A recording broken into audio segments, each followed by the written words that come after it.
O SoundForge tem ferramentas interessantes na edição de loops.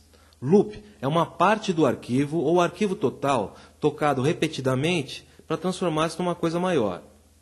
Vou entender um pouquinho então o que seria um envelope sonoro.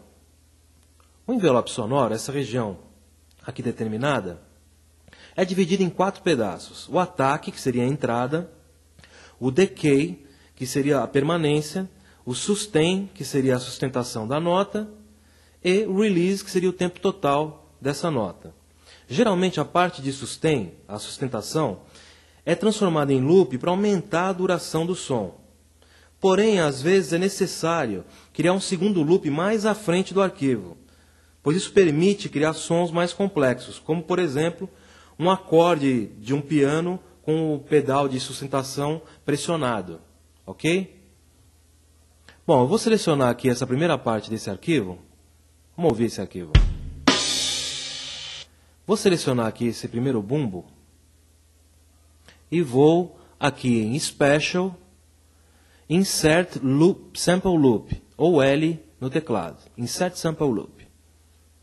Dentro aqui de Sample Loop eu vou ter várias opções. One Shot, que é uma tomada só, Sustaining e Sustaining com Release. Bom, eu quero primeiro um Sustaining e em Loop Count, que é quantas vezes isso vai se repetir. Vou deixar esse valor de 5, que já estava aqui. Ok. Na hora que eu faço isso, o que acontece? Apareceu um segundo play aqui. É para justamente tocar as regiões, tocar usando o sistema de funcionamento de loops do SoundForge. Quer dizer, eu coloquei 5 vezes. O que vai acontecer? Ele vai tocar 5 vezes essa primeira região, depois ele vai tocar o resto do arquivo. Vamos ver.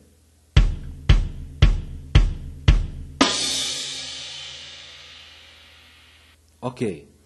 Agora eu quero adicionar um loop tipo release. Como é que eu faço isso? Na mesma região selecionada, clicar aqui, lado direito do mouse, em Edit, em cima desse marcador.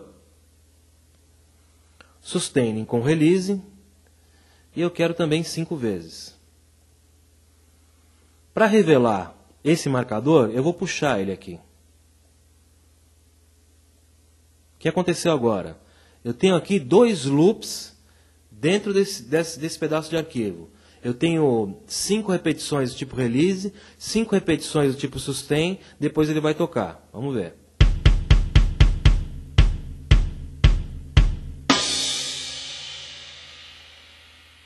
Ok. Outra ferramenta interessante, quando você já tem pontos determinados de sustain ou release, é o Loop Turner. O Loop Turner, que pode ser aberto aqui em View, Loop Turner. Loop Turner, o que ele vai fazer? Ele vai definir exatamente os pontos de início desse loop, início e final. E isso você pode definir graficamente. De repente você está usando um loop e em cada repetição vem um clique, um pleque, um som desagradável. Por que está acontecendo isso? Porque na hora que o loop começa ou ele termina, ele deve estar com alguma faixa de onda acima do ponto zero, que é esse ponto central. Para você fazer um loop perfeito, sem esses arquivos, esses ruídos no final, você tem que posicionar ou fazer loops que se iniciem nesse ponto. Você pode conseguir isso fazer com um fade out e um fade in. Mas de repente com esses recursos você pode cortar alguma coisa do loop. Tá? Bom, eu tenho as seguintes opções aqui dentro do Loop Turner. A primeira é o loop selecionado. A segunda é um play pré-loop. No caso, eu não tenho alguma coisa antes aqui. Eu só tenho ele e depois. Então ele não vai conseguir tocar nada. Play loop é o loop que eu selecionei. Play post loop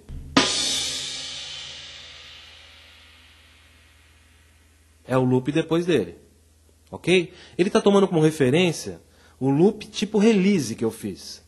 Não o sustaining, para usar aqui o Loop Turner. Então o que é o mais interessante aqui? O mais interessante é você conseguir, através desses comandos aqui embaixo, posicionar no loop Turner a posição onde esse início e o final do loop vão ficar numa posição confortável e não vão criar nenhum pleque, nenhum ruído ou qualquer barulho. Como é que eu faço isso? Quero aproximar essa parte um pouco para cá. Então eu vou aqui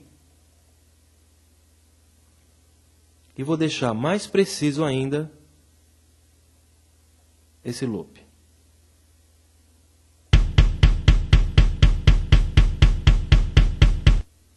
Ok?